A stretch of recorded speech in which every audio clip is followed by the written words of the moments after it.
Support for Conversations Live comes from the Gertrude J. Sant Endowment and from viewers like you. Thank you. Good evening and welcome to WPSU's Conversations Live, Legalizing Marijuana. I'm Ann Danahy. More states are choosing to legalize recreational marijuana. Should Pennsylvania follow suit? Medical marijuana is legal in the Commonwealth, but recreational marijuana is not. Some elected leaders and residents think now is the time for the state to act on legalization. But there's opposition to the idea too, and so far the State General Assembly has not moved toward changing the law. Joining us to talk about the pros and cons of legalizing marijuana and some of the legal issues it raises is law professor Douglas Berman. Professor Berman is a law professor at Ohio State University and director of the Drug Enforcement and Policy Center. He also has a blog, Marijuana Law, Policy, and Reform. And later in the program, State Senator Sharif Street, co-sponsor of the adult use marijuana legalization bill, will also join us. Senator Street is a Democrat from Philadelphia. He and a Republican in the state Senate are introducing legislation to legalize recreational marijuana in Pennsylvania. You too can join tonight's conversation. Our toll-free number is 1-800-543-8242, and our email address is connect@wpsu.org. Professor Berman, thank you so much for coming in to talk with us tonight. Oh, thank you so much for covering this issue. One of the areas where your expertise is in the history of what we've seen with these drug laws. Can you give us a little bit of a snapshot of the history of marijuana law in the United States, from criminalization to legalization? Oh, it's a rich history for sure, and I could probably take up the hour plus to just give you just one chapter of that. I tend to like to highlight that the history of marijuana prohibition and legalization really is connected to other drugs more broadly, and even going back to the prohibition era of alcohol.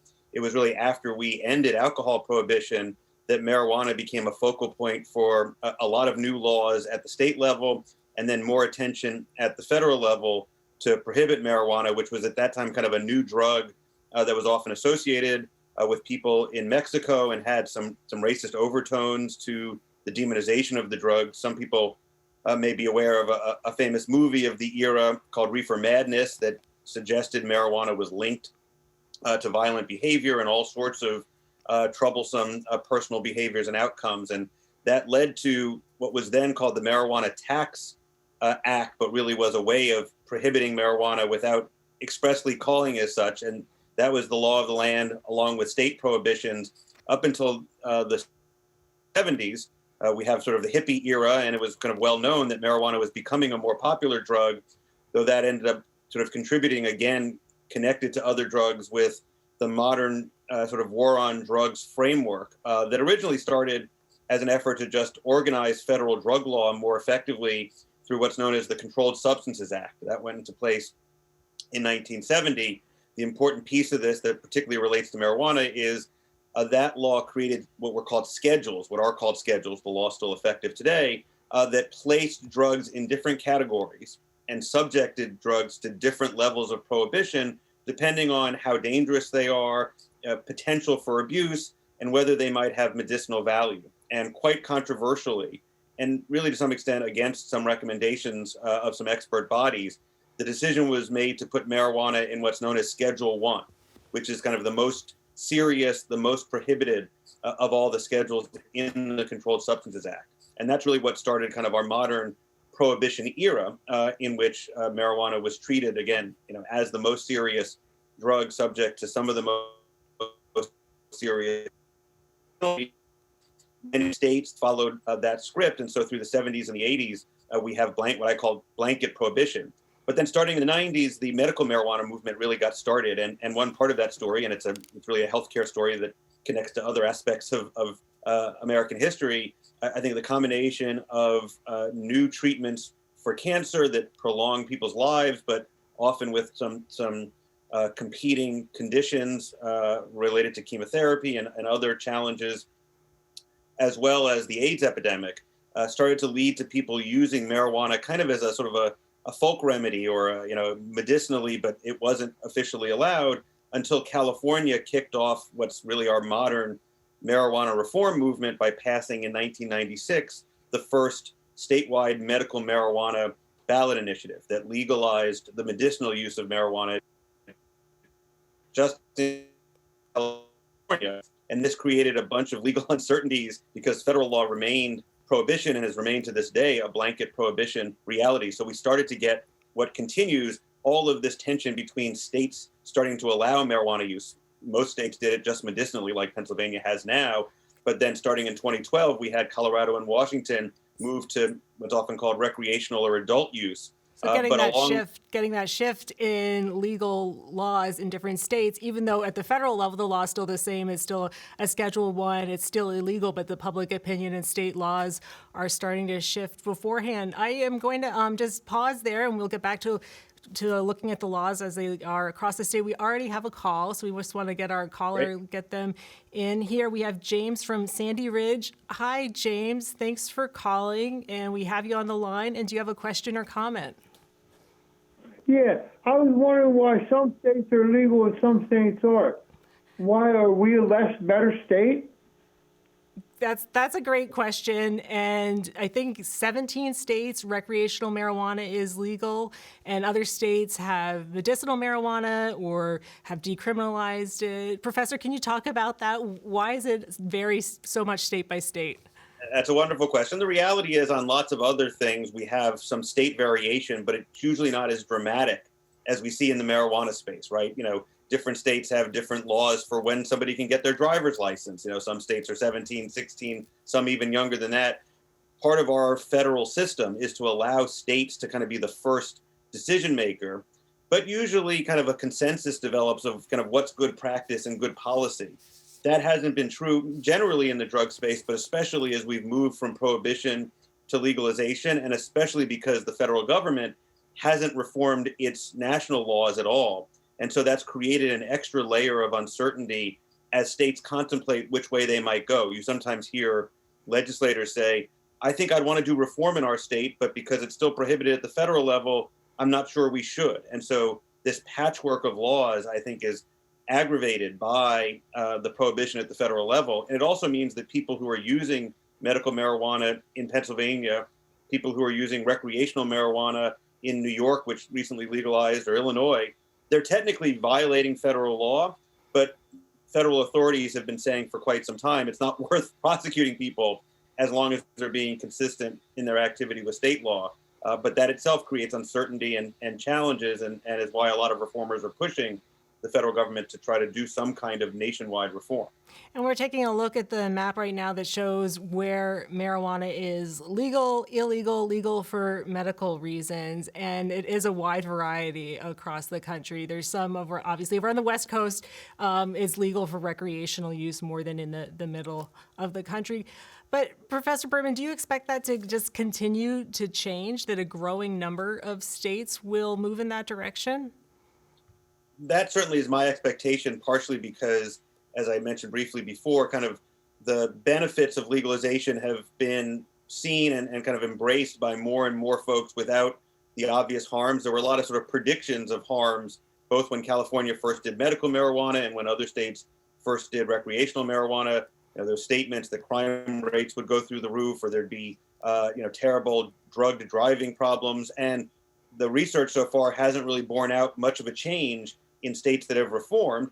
That story might be that a lot of people were using marijuana illegally even before we got reform in the state. So the actual amount of use may not be changing that much. We might just be seeing people moving from the black market, illicit use, into a more legalized market. And when the legalized market brings tax revenues, brings jobs that are above board and regulated, the state starts seeing more and more benefits. And I think that's why we've seen more and more states feel more comfortable moving towards legalization, embracing reform, because those first movers haven't seen a lot of the harms, but have already kind of identified significant benefits.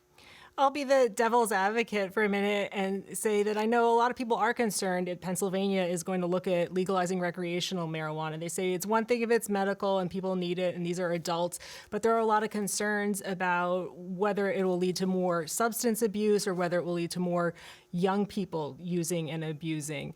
What are we seeing? You're saying that's not playing out in states that have gone that direction? That's more or less the sort of early story, though, again, I would emphasize, and I think most of the researchers who are looking at this closely would agree, sort of it's still really early to make a judgment on these issues. And the two reasons for that.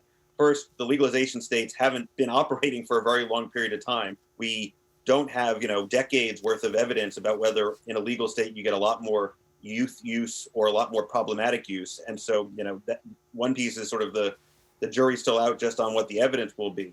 The other is, the reality most public health folks would say is that limited marijuana use, especially if it replaces alcohol use or maybe even, other harmful drug use. There's some folks who want to believe, and there's some evidence to support that people can move off of opiate addictions with the help of marijuana. You may get a net benefit from a public health perspective, even if more and more people are using marijuana, if they're using less of other substances. But again, that's something that's still kind of in development and hard to make a judgment on right away. And that's itself where I think part of the justifiable concern is, hey, we can see the benefits right away.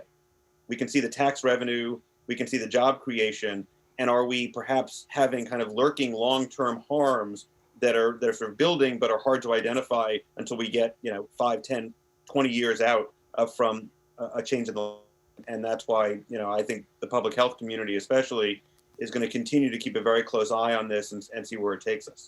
Right. There is some research underway. There's beginning to be research underway on the impacts of it, but it sounds like you're saying we need a lot more research about the long-term effects. Absolutely. And part of it is we're trying to learn, and I think learn good lessons from some of the mistakes we made with other substances like tobacco and alcohol. So, for example, there's been a real effort in every state that's legalized to try to limit the ability to advertise in settings that might appeal to kids. Old people like me remember the famous Joe Camel campaign that had lots of evidence showing that kids were drawn into smoking by these cartoon characters.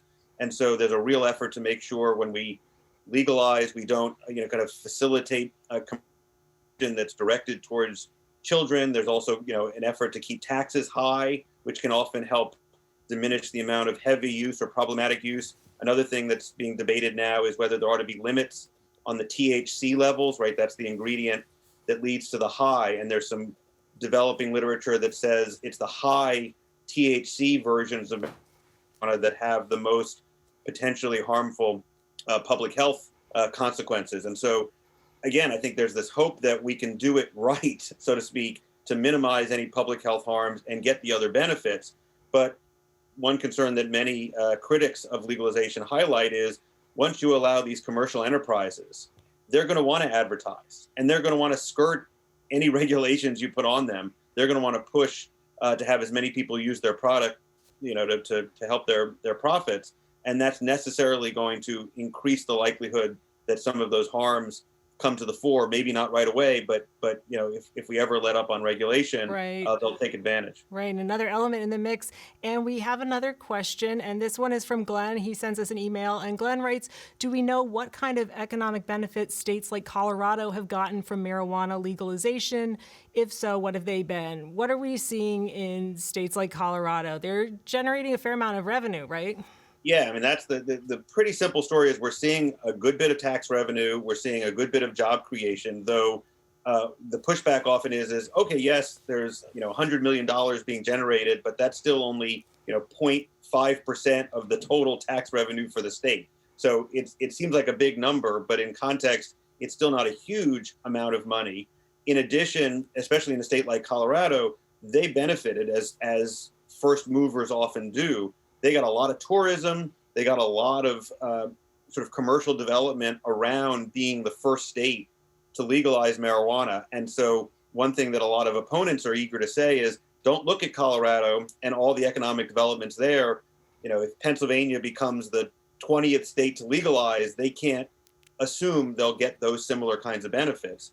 I will say, though, and this has been, I think, driving a number of states, there's no doubt that a state that legalizes often will get tourism from nearby states that haven't legalized. So here in Ohio, for example, there's plenty of stories of people driving up to Michigan, which is a legalization state, to purchase product and then come back. And I guess there's a growing concern among legislators that at some point you're going to lose revenue to these neighboring states, and that alone is a reason to think about legalizing, because you just have so much of your own citizens spending their dollars, and the taxes are going to a neighboring state rather than being kept inside. Yeah, you're losing the revenue, but it's not that you're preventing people necessarily from getting the recreational marijuana. I'll just remind all the viewers and listeners out there that you can join the conversation too.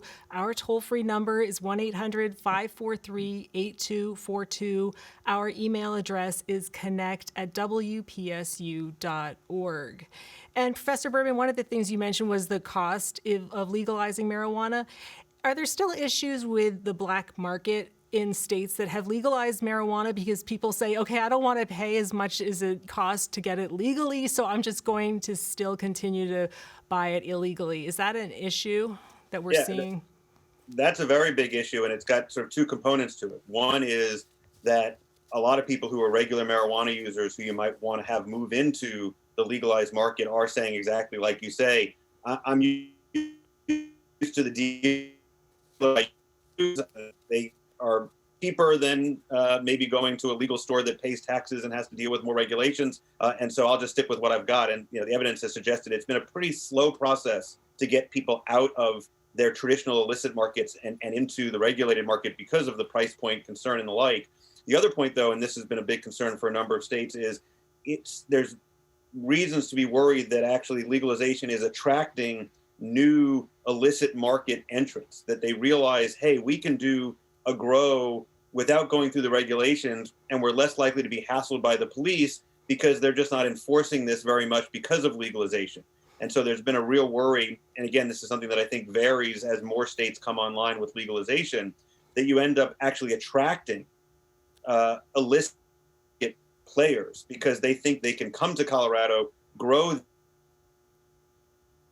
kind of under the radar, and to Nebraska or wherever else they can still sell it illegally in nearby states. And so there's kind of an ongoing uncertainty about how big the illicit market is and also about how much this kind of attraction problem is producing its own negative consequences. Right. It seems like an opportunity for states that are considering doing it to learn from what states have already done in other places that have legalized. And we'll get back to that too, hopefully. We do have a call, and this is Jim from Bradford.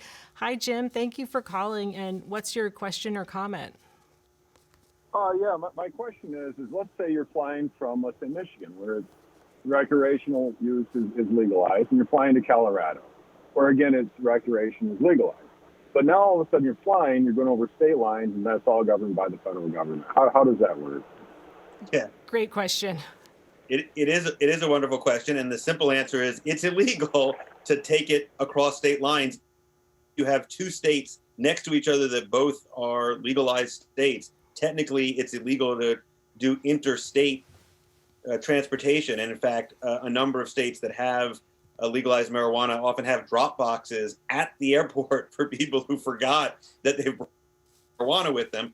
At the same time, there's very little enforcement going on, right? Again, this was true, not to make suppositions about people, but there's a heck of a lot of interstate marijuana transportation 20 years ago when no state had legalized, right? So even though technically it's illegal to get on a plane with marijuana, the reality is, I suspect a fair number of folks still do, and that's kind of one of the ongoing sort of challenges for this marketplace.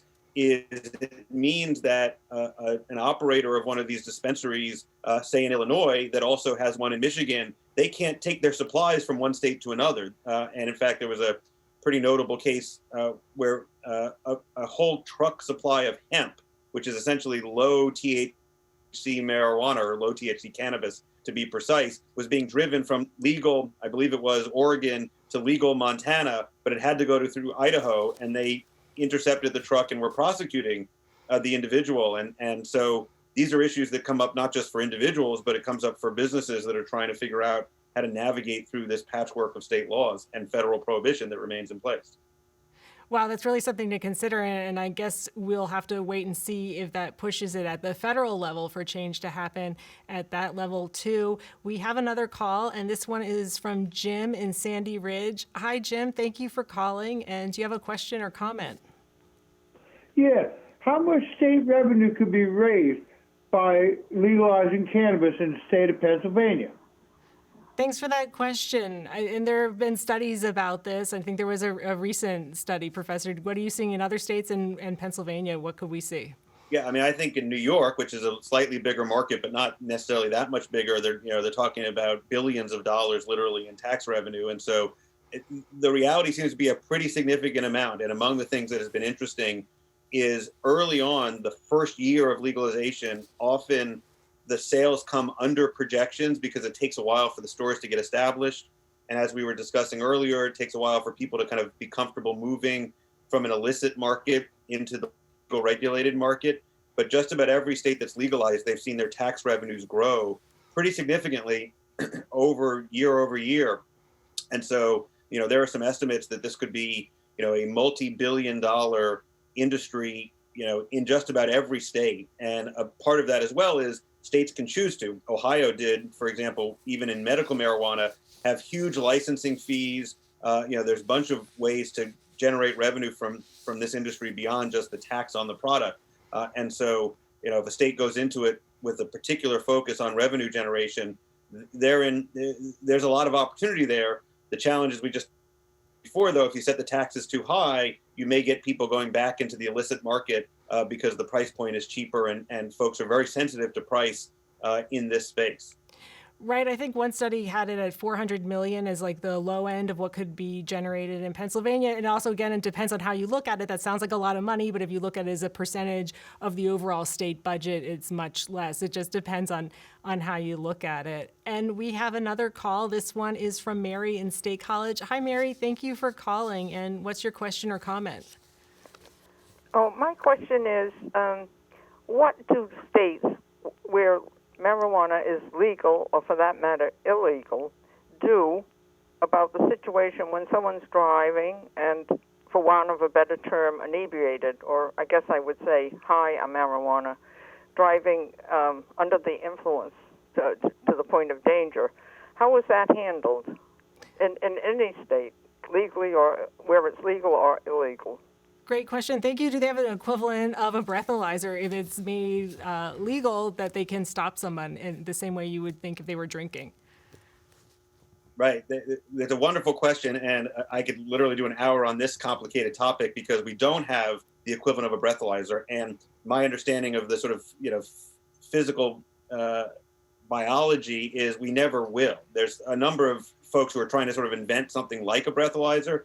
The problem is we metabolize marijuana products much differently than we metabolize alcohol. And in fact, the reality of alcohol is there's a very close relationship between our blood alcohol content and our ability to do things like it. But the studies they've done about driving under the influence of marijuana show that people who have a very high tolerance for marijuana may have a lot in their bloodstream, a lot of THC, and they function just fine. Whereas somebody who's a first-time user may have a very small amount of THC in their system, and they have a very hard time staying on the road or otherwise doing the things that are necessary for driving. And so some states have taken what's known as a per se approach, which is to any THC in your system, that's illegal. But there have been lots of concerns that that's really unfair, especially in a state that's legalized medical marijuana. It's going to end up being that are subject in an important way, even in a recreational state,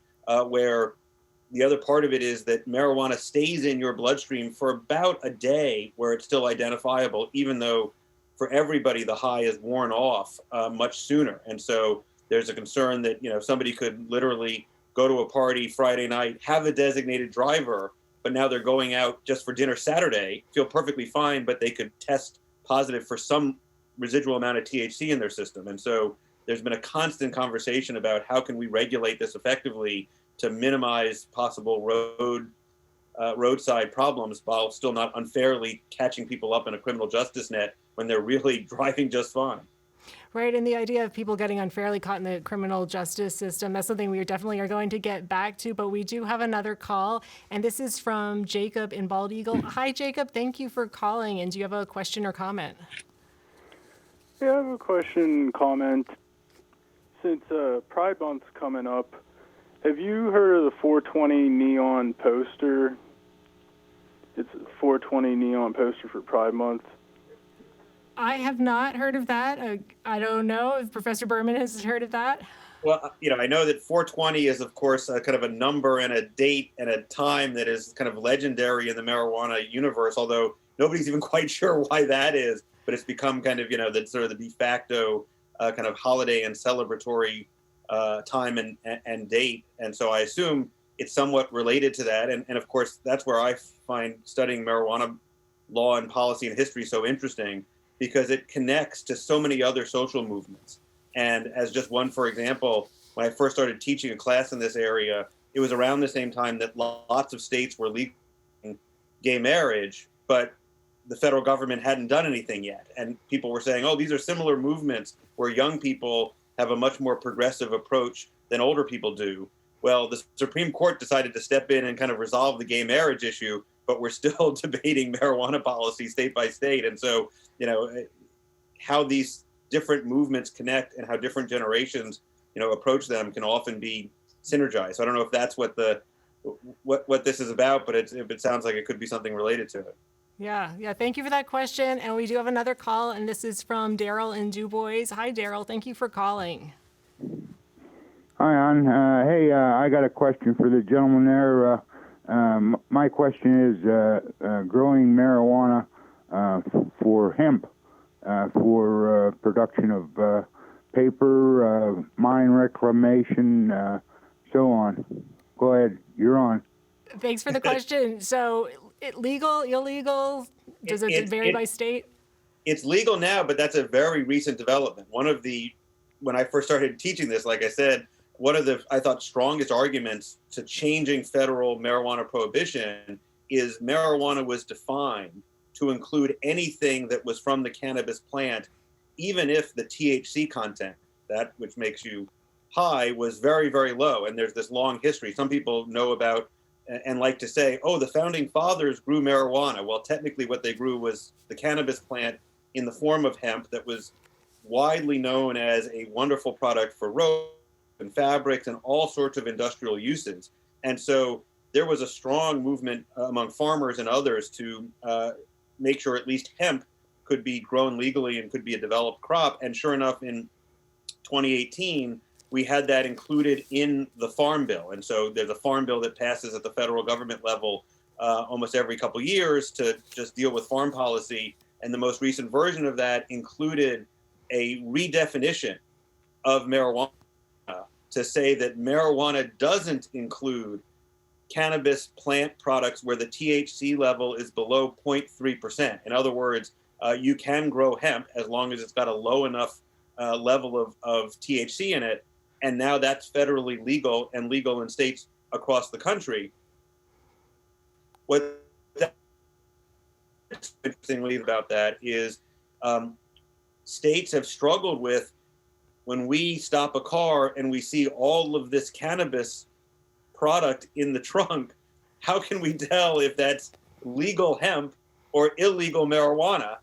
And a number of states actually stopped doing arrests for certain cannabis offenses until they worked out having the labs able to test to tell how much THC in the product, because, to the visual eye, they look exactly the same. And there was reason to fear, in fact, that a bunch of illegal marijuana dealers were happily saying, oh, I got hemp in my car, that's not marijuana, and nobody could tell the difference. And so the good news is, for anybody interested in the whole world about hemp agriculture that's worth noticing, that is fully legal now, but that's only enhanced some of the legal and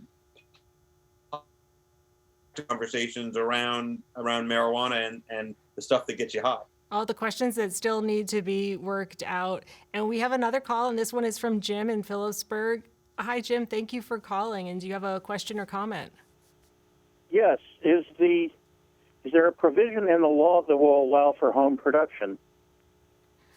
So the law that's been proposed in Pennsylvania, we will have our guest on soon, and who hopefully will be able to answer that question. But what are we seeing in other states, Professor Berman? Are you allowed to grow it at home, or does it just vary by state? Let me say, Ann, your callers have all the best questions because they're hitting every challenging point that comes up in this universe. And the home grow question, that's often how it's described, is this debate over whether home grow is going to be part of a medical marijuana reform or a recreational reform. And that's varied pretty dramatically from state to state. And what's so interesting here is this is often an issue that will divide the commercial interests and the kind of the citizen interest in marijuana, right? Not surprisingly, the companies that want to grow marijuana and sell it in regulated stores don't want there to be home grow. They want to have the entire marijuana market be people who have to come and buy the product from their stores. Whereas a lot of individuals are very interested in being able to, on their own, grow at home. Interestingly, it's as much as sort of the general pro-marijuana movement is for allowing home grow, the law enforcement community has been saying pretty vocally in Colorado, problem with how we've reformed things in Colorado. Because we've allowed home grow, we make it too easy for these illicit market participants to claim they're just doing their own personal home grow, but in fact they're growing to then be able to go sell to kids, maybe go sell in other states. And so there's this sort of dual story of kind of ironically law enforcement and the commercial marijuana industry often teaming up to advocate to legislators that they shouldn't allow for their being home grow. And just as a little simple part to that, I think the easy compromise, or at least the simple compromise, is to allow home grow, but only very small quantities. And so you minimize the risk that people have their entire backyard full of marijuana plants and then just claim, oh, it's only for my own use. Right. And I do think that is one issue that's come up in Pennsylvania, which we'll get to talk about in a minute. But if you're just joining us, I'm Ann Danahy, and this is WPSU's Conversations Live, Legalizing Marijuana. Joining us is legislative aide Desmond McKinson to Senator Sharif Street and Ohio State University law professor Douglas Berman.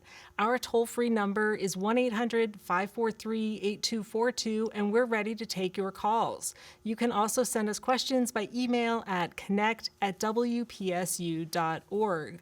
Well, thank you both for joining us, and we'll go to our new guest here, Desmond McKinson. Thank you for coming in to join us. And we were just talking about what would be allowed possibly under the proposal in Pennsylvania. Maybe you can talk about that. The senator's proposal to legalize recreational marijuana in Pennsylvania. How would it address home growers? If I'm somebody, I want to grow it at home, would that be allowed under the proposal? Well, yeah, currently first of all, thank you for having us on. Thank you for inviting the senator. Apologize for my mask. I do have some people around me right now, so I'm not in a space where I can not wear it. So I apologize for that. But we believe that this is medicine. We do want this to be regulated in a way that considers our patients, and there would be home grow made available in this legislation as it stands right now. We would limit it to about 5 plants per patient, but it would be for individual use, 5 plants per individual. So you could have 2 individuals in a residence, and each of them would be able to grow up to 5 plants for personal use. Yeah, well, thanks for joining us. And we certainly understand the need to wear a mask. Better to take the safe approach there. And it sounds, Professor Berman, that's exactly what you're talking about, trying to find a compromise so somebody doesn't have their whole big 1-acre yard growing with marijuana plants, but they can grow enough for personal use. Yeah, that's right. And then again, it's, law enforcement has been saying, out of Colorado especially, that, it's their broad home grow allowances that have made it too easy for, a household can say, I think it's more than, it's like 12 mature plants or something along those lines. And so, they can claim, oh, I've got, 2 families in this, apartment building. And so we can grow 100 plants and it's all home grow. And again, the worry, the folks who actually want, and spend the money and put in the investments to follow all the regulations are now a little bit in tension with the people who want to kind of do it, on the side, and whether it's just a side hustle, whether it's even for their own use. The commercial distributors are worried about undercutting their market. Law enforcement is worried about illicit activities, and how you balance that with also just allowing the freedom of people to do this and not be subject to undue law enforcement as well is an ongoing challenge that every state is facing in one form or another. Definitely. So we have another call, and this is from Georgine from Morrisdale. Hi, Georgine. I hope I'm saying your name correctly. And do you have a question or comment? Hi, Georgine from Morrisdale. Are you there? Yes. Hi, thanks for calling. Do you have a question or comment? Yes. My question is, as an obviously well-educated, well-read man, where do you stand on the subject of legalization of recreational marijuana? And is that question targeted to our guest, Professor Berman? Yes. Okay, so do you have a personal position on it? And can you talk about that? Sure, I do. And this really grows out of my experience as a professor who teaches criminal justice and criminal law issues. And I've just seen the harms of marijuana prohibition produce very little benefits, and particularly be just dramatically skewed against people of color, ruin a lot of lives, whether it's through incarceration, through just simply having a criminal record and all the stigma that comes with that. I just don't see the benefits that come from prohibition that justify that. And candidly, and this comes from a person who's fortunate to have not been subject to direct criminal justice experience. I know an awful lot of white folks who not only use marijuana, but never even think twice about that fact, whereas so many people of color have been caught up in the system by it. For me, a big reason I support marijuana legalization is I think prohibition has been a racially skewed and persistently problematic problem with our criminal justice system. And that alone makes me think we should move toward different approaches. I'm a little concerned about the public health consequences, and I think that's something we need to keep an eye on. And that itself can have sometimes disparate outcomes. But I think that's a much healthier approach, particularly for marijuana. Candidly, I think we should be moving that way with all drugs, because prohibition seems to have a lot more negative consequences and not a lot of public health benefits. Right, and that disparity in enforcement, that was one of the motivating factors, right, Desmond, for introduction of this legislation by Senator Street, that there isn't equity when it comes to enforcement. Yes, that is true. We believe that if you can't enforce the laws equally, the law should probably change. And there are a lot of laws in our criminal justice system that fall into that category, but certainly cannabis prohibition is one of them. We know that usage is pretty equal across the board, across communities, across identities, with Caucasians, Hispanics, African Americans.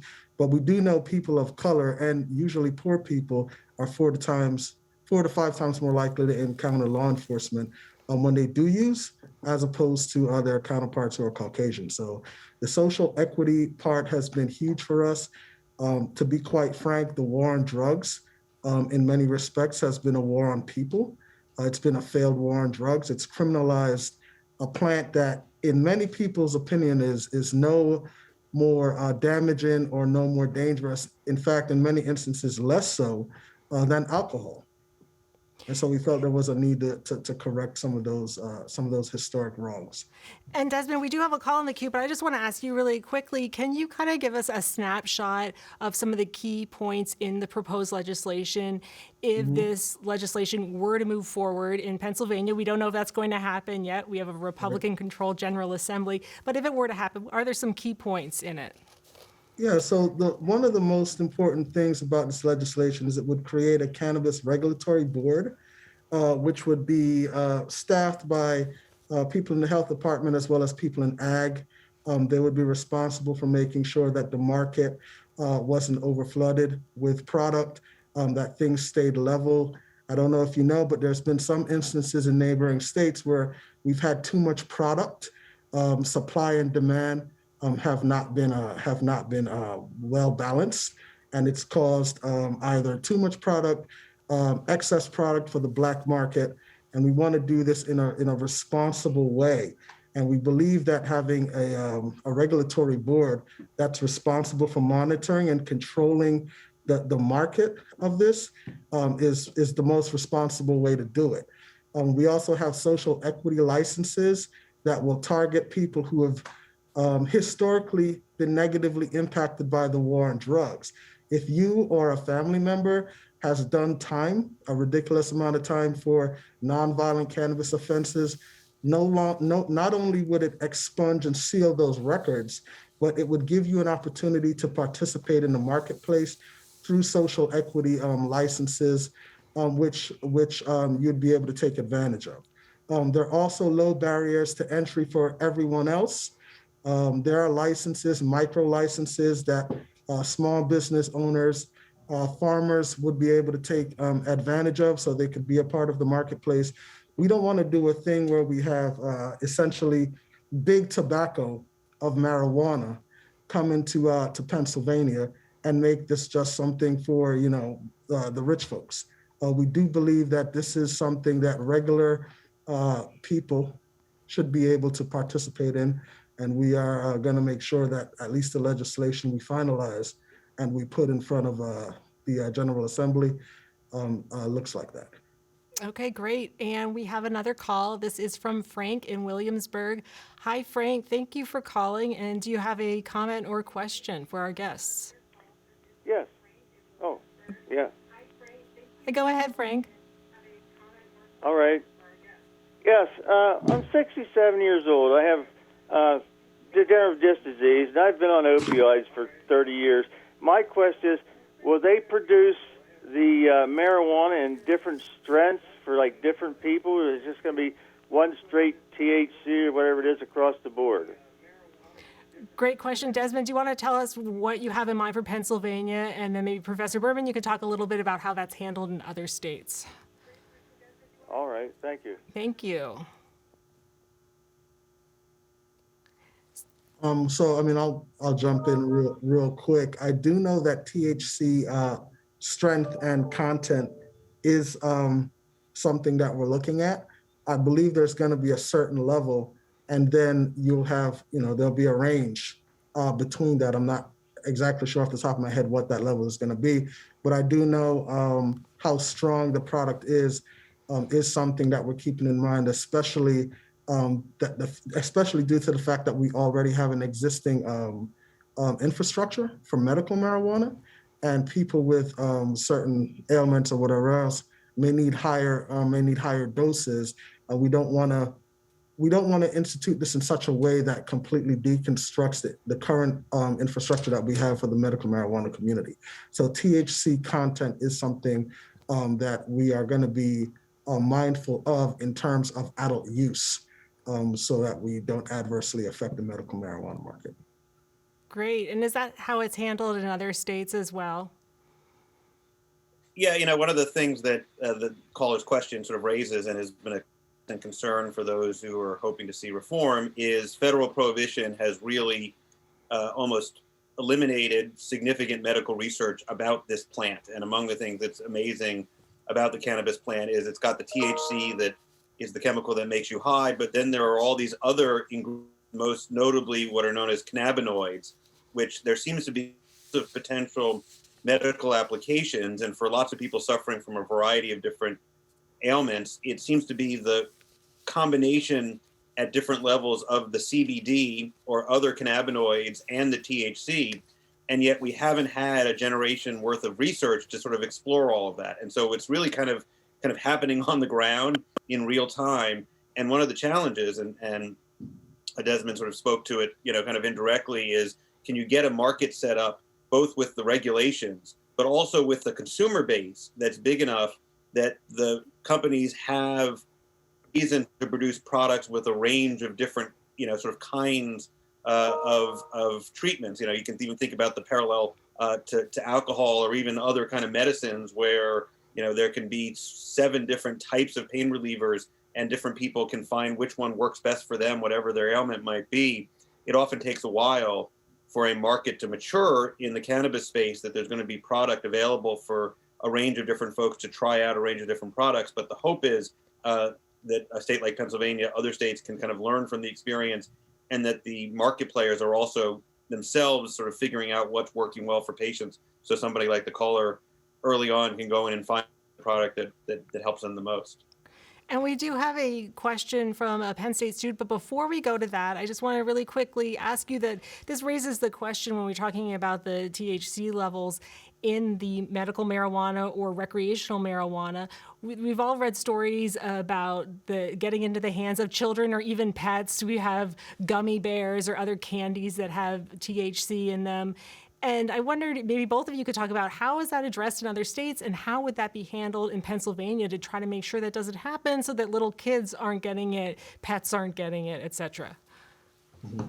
Well, doctor, if I can jump in, the one thing that we have made sure in our efforts to do this in a responsible way is if you are someone who purchases cannabis for someone who's underage, you will be banned for life from purchasing.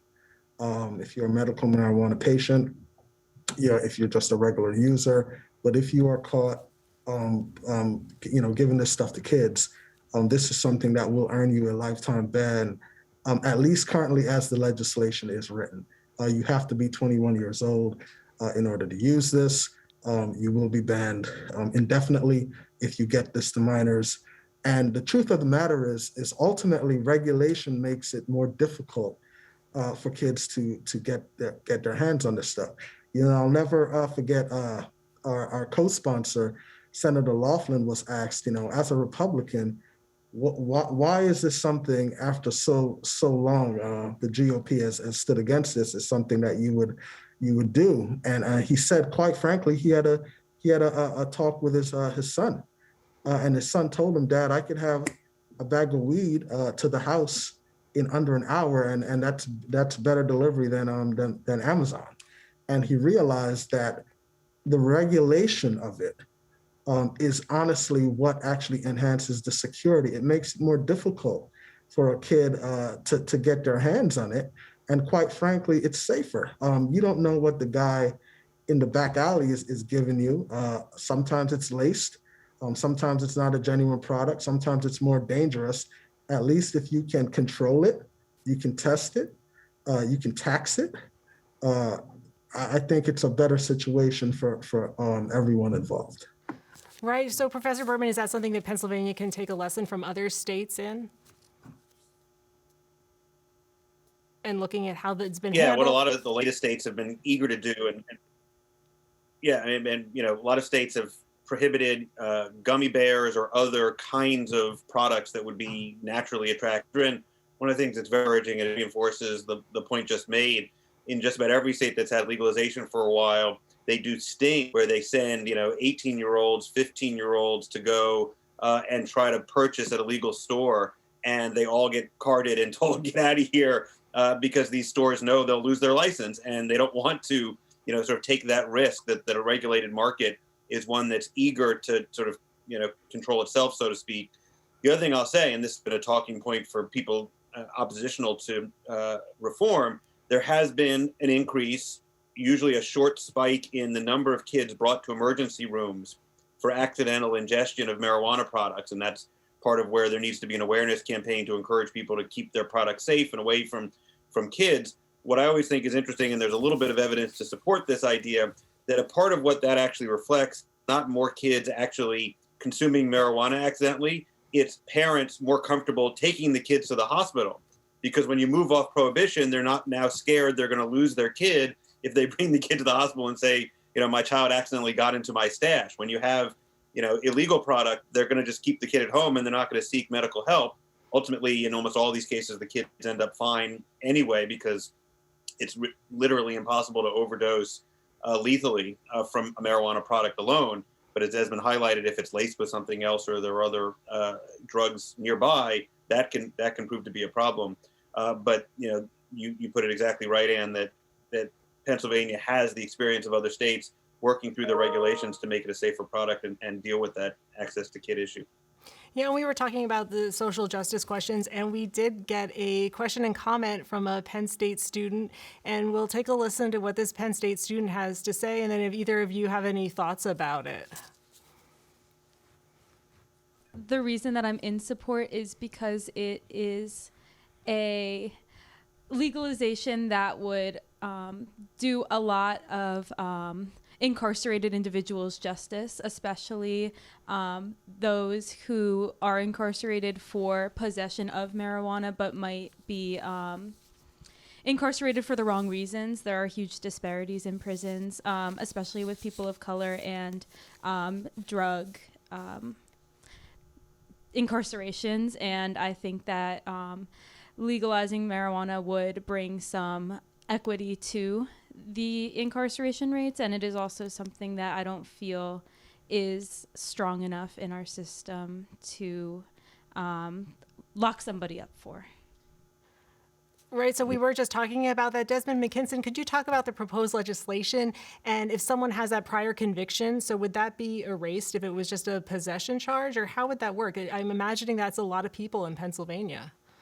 Yeah, so the one thing we should be mindful of, first of all, when we talk about cannabis convictions, not just the non-violent offenses, but we also have to consider everyone who is behind bars who has failed a urine sample for whatever they may be on probation or parole for. We have a carousel of recidivism in our state, in Pennsylvania, where there are many people who are behind bars who just, they failed a marijuana test. They failed a drug test. And now, and the way parole works in Pennsylvania is that you can go back if you fail a test or if you don't meet a meeting or whatever else, you can go back and you can serve all the time that you got on your original sentence as if you served no time at all. And marijuana is one of the drivers of this. Now, as far as this legislation is concerned, if you have nonviolent marijuana offenses, this would seal your record. The passage of this legislation would seal your record, ultimately setting you up for expungement. The record must be sealed first, and then the courts would have to have a court action in order to expunge your record. Not only that, but then you would be a prime target for a social equity license. Somebody whose life has been impacted by the war on drugs, you would be able to, partake in a social equity license opportunity. And what we should keep in mind of is what this legislation does is that this legislation doesn't just give you access to the social equity license, but people who currently are dispensaries or who are currently in the business have the option to enter into a charter agreement with social equity licensees, with the expectation that the social equity license holder would become a full owner in about 10 years after the agreement. It would involve helping them with capital. It would involve helping them with education of the business aspect. It would involve all of the criteria necessary to start and cultivate a successful business. So economic opportunities could come out of it as well. And Professor Berman, we really just have a couple minutes left, 1 or 2 minutes, but are you hopeful that there will be those types of reform and so there is more equity? Absolutely. And this is, again, amazing part of history moving very quickly. The very first bills to legalize marijuana, the first initiatives in Colorado and Washington, didn't even speak to issues like record sealing and expungement. And then through the years, more and more states, as they've moved in this direction, have recognized that should be an integral part. And it's even gone to these sort of automatic mechanisms. So it happens automatically. And then we're discovering that there are literally in some states, I think Illinois, it was over 1 million people with some kind of marijuana record. And that's just a reminder of just how pervasively impactful prohibition has been, and it's disproportionately people of color. And that's where I share the students' hope that this will not only help create greater equity, but that will continue, as Desmond suggests this bill does, to focus on ways to go beyond just erasing the past harms and actually trying to do equity that extends towards business opportunities and beyond. Yeah, thank you. And we do have another minute left here. And Desmond, could you speak to, do you think that that will help it carry sway at the legislative level? Because again, you have a Republican General Assembly. You have one Republican on board with this legislation so far, but you're going to need more than that. Yeah, well, I think that there is some political appetite to get this kind of legislation done. Hey, listen, the fact is the pandemic has created holes in our budget that we never thought we'd see in our time. And that's just a reality. The tax revenue, the potential tax revenue from this, conservatively could provide $500 million annually. That's on an annual basis. Now, over a period of time, it would feel like, you didn't really, once you get normalized to the 500 million, it'll feel like, okay, well, we'll feel need for more revenue inevitably. Right. So but at least, sorry, you got the revenue and the equity. I didn't mean to cut you off there, but we're running out of time. And I just want to thank you both so much for coming in to talk with us about this issue. Our guests tonight have been Desmond McKinson, legislative aide to State Senator Sharif Street, and Ohio State University law professor Douglas Berman. I'm Ann Danahy. Thank you for watching and listening, and please join us for our next episode of Conversations Live, Get Your Garden On, June 24th. Good night.